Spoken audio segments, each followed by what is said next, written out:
E o ceticismo da fé fala sobre o quê? Esse é um livro Porque, que eu escrevi. porque, a princípio, ceticismo e fé são coisas paradoxais, né? Exatamente. Esse título, até, na verdade, ele surgiu... que eu tive algumas entrevistas no programa do Jô. Eu vi. E a terceira entrevista Eu que eu vi tive duas. lá, foram 3 entrevistas. Na terceira, eu lembro que eu falei com ele que a fé era racional. Aí ele falou, essa foi a maior antifrase que eu já ouvi aqui no programa. Total, né? E eu falei com ele, olha, é porque se a fé não for racional, não é fé, é fideísmo, ou crendice. Ou seja, o Machado de Assis falava de um personagem de Rubião, Quincas Borba tinha o Rubião, que era um personagem que ele dizia o seguinte, Rubião era mais crédulo do que crente. Então, às vezes, é uma diferença Crédulo do que crente. Qual é a diferença? O crente, apesar do jargão popular pensar diferente, o crente é aquele que acredita porque ele tem evidências para crer daquele jeito.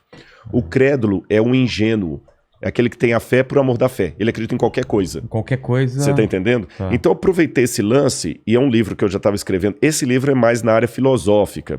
Eu trato de questões, por exemplo, ali, se Deus existe e é todo amor e todo poderoso, por que que criança morre de leucemia? Tem guerra. Exatamente. A pandemia. Então falo de muita coisa. Será que dá para acreditar em Deus e na Bíblia? É uma linguagem assim que eu falo bem da filosofia, que é uma das minhas áreas também.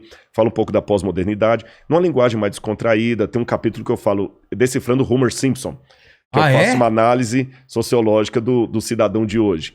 E o título, O Ceticismo da Fé, criou esse paradoxo justamente para mostrar que às vezes é preciso duvidar para crer. Porque se você for olhar bem, vamos pegar o ateu clássico, ou o cientista clássico. Eu estava vendo esses dias aí o depoimento daquele Carlo, fugiu o sobrenome dele agora, que está sendo considerado o novo físico aí para substituir Stephen Hawking, né? Ravaleri, daqui a pouco eu lembro o sobrenome dele. Ele mesmo fala, eu sou ateu, sou descrente e tudo mais, mas eu acredito num monte de coisa que eu não vejo. Olha. E os físicos são assim. Por exemplo, quem já viu a matéria negra? A matéria escura? A matéria escura, energia escura, Não tem nem como provar isso. Multiversos, que muitos físicos falam de multiverso. Universos paralelos. Tudo é cálculo, tudo é teoria. Tudo é cálculo. Não tem nada. É verdade. E eles continuam falando firmemente sobre isso. E é interessante que eles até acreditam no que eles não veem. Porque ele foi ao universo, não vê Deus lá, então ele crê que Deus não existe. E é um paradoxo, mas é uma realidade. Até que alguém prove alguma coisa para ele. Para ele, então ele crê no que ele não viu. Como não tem Deus lá, eu tenho certeza que ele não existe. Você tá entendendo? Mas eu acho que na cabeça dele, por exemplo, o cálculo matemático meio que prova que existe essas coisas. Não seria isso? Não há. Na verdade, você tem alguns indícios, mas são os mesmos indícios que um cosmógrafo teísta, que acredita em Deus, vai usar para falar assim, olha, o universo demonstra planejamento. Logo, deduz-se que é um criador. Seria mais ou menos assim, explicando em linguagem simples, aí eu até falo por que eu coloquei esse título. Vamos supor que eu chego aqui no seu estúdio, que aliás, muito legal. Eu já tirei foto aqui, cara, psicodélico demais. Tem muito bacana. Coisa, cada muita cantinho. Não, esse chimpanzé aí, se fugir, se sumir... É você que levou. Eu tô sabendo. Ele tá descolando aqui, ó. Suponhamos que tivesse aqui, entre o seu acervo aqui, no chão aqui, uma latinha com comida de cachorro. Eu não vi o cachorro. Mas eu posso deduzir, senhora, o Vilela tem algum pet de casa aqui. Algum cachorro. Eu falo, mas você viu o cachorro? Não, mas eu tenho indícios que tem um cachorro aqui. Entendi. O ateu, se fizer uma comparação, ele raciocinaria assim, não, eu não vi cachorro nenhum. Tá, mas e a ração? Deve ter outra explicação racional para a presença dessa ração aqui, mas não é que existe um cachorro na casa. A não ser que eu veja um cachorro. A não ser que eu veja um cachorro, eu posso ver a ração, ela não é indício que é um cachorro. Então por que a ração dá? Aí ele começa a trabalhar com outras hipóteses. O Vilela, como ele tem aqui um macaco à mesa, tem um símbolo da Coca-Cola, tem uma geladeira ali da General Electric, ele colocou um objeto também, ponto. Mas ele não trabalha com a hipótese de existir um cachorro. Entendi. Então ele não vê no universo a digital de Deus, mesmo sendo planejado, falando, Deus não existe. Tá, e como é que tudo é planejado? Não sei, um dia saberemos. Eu trabalhei com o título Ceticismo da Fé, justamente, Vilela, porque eu sou cético para acreditar que certas coisas são pura coincidência. Tá certo? O universo é tão bem montado, os próprios físicos dizem isso, do nada, nada se faz. Então, se tudo começou um dia, o Big Bang, É, né, e o La que- Mettrie, e o que tinha antes o que do Big tinha Bang? antes? Agora, esse novo cosmólogo já está trabalhando assim, não, talvez antes do Big Bang houvesse um outro universo É. que nós somos gerados por ele, mas esse talvez é uma coisa especulativa, que eu nem posso chamar de filosófica. É especulativa total, porque não existe indício nenhum disso.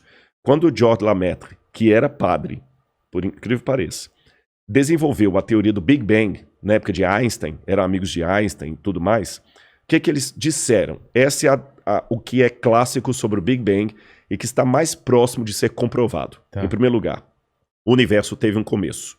Esse universo que nós acreditamos teve um começo.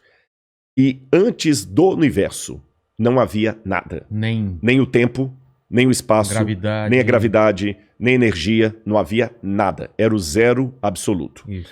A incógnita é a seguinte: do nada, nada se produz. Ex nihilo, nihil fit, diziam os latinos. Se não havia nada, por que hoje há algo? É uma pergunta que já vem desde Parmênides. Por que existe algo ao invés de nada? É. Eu sou cético demais para acreditar que do nada pode sair tudo. É mais sensato para mim acreditar que existia uma causa primeira, para citar o Aristóteles aqui, essa causa primeira que deu origem a tudo que existe e ela mesma não pode ser dimensionada ou delimitada pelo tempo, pela gravidade, porque essas coisas partem depois dela. E a teologia vai chamar essa causa primeira de Deus. Tá certo? E alguns falam, não, eu acredito em qualquer coisa, menos Deus. Eu prefiro acreditar na possibilidade de ter tido um universo anterior ao nosso. Tem aquela teoria do efeito sanfona, né? Ele vai se expandindo, depois contrai, explode, etc. Só que quais são as evidências científicas para isso? Zero absoluto. Né? Então, apenas sabemos, a gente só sabe que o universo está se expandindo, isso sabe. Exatamente. Então, na verdade, eu sou tão cético quanto os ateus. Quanto aos cientistas. Sim, só que o meu ceticismo me conduz a dizer que havia uma causa primeira e o ceticismo deles conduz a dizer que havia talvez um multiverso ou um outro universo. Vê se eu tô falando besteira. Existem lacunas e os ateus preenchem essas lacunas com alguma coisa e você e eu, que cremos em Deus, a gente preenche com outras coisas. É isso? Sim são lacunas. E não, são lacunas. É só que essa frase, o Deus das lacunas, ela acabou... Existe isso? Existe essa expressão, o Deus das lacunas. Não sabia. Só que ela é dita numa forma pejorativa, sabe? Ela é dita de uma forma pejorativa, como se fosse assim, o crente, o crentez, até para falar numa linguagem bem vulgar não tem explicação, assim. é Não tem Deus. explicação, é Deus. Bom, não tem explicação, tá. é Deus. E isso acaba caindo realmente numa forma caricata. Fácil, né? É exatamente, porque existe também o acaso. Eu tô conversando com você aqui, eu posso derrubar esse copo e cair no chão e quebrar. Não é um milagre. É um milagre, ou o diabo que derrubou, o Deus que derrubou. Então, realmente é uma forma caricata de falar da fé. Eu não acredito que seria simplesmente o Deus das lacunas. É a lógica que me permite preencher essa lacuna com uma hipótese, que a minha hipótese é a hipótese teocêntrica, a hipótese de Deus. Tá.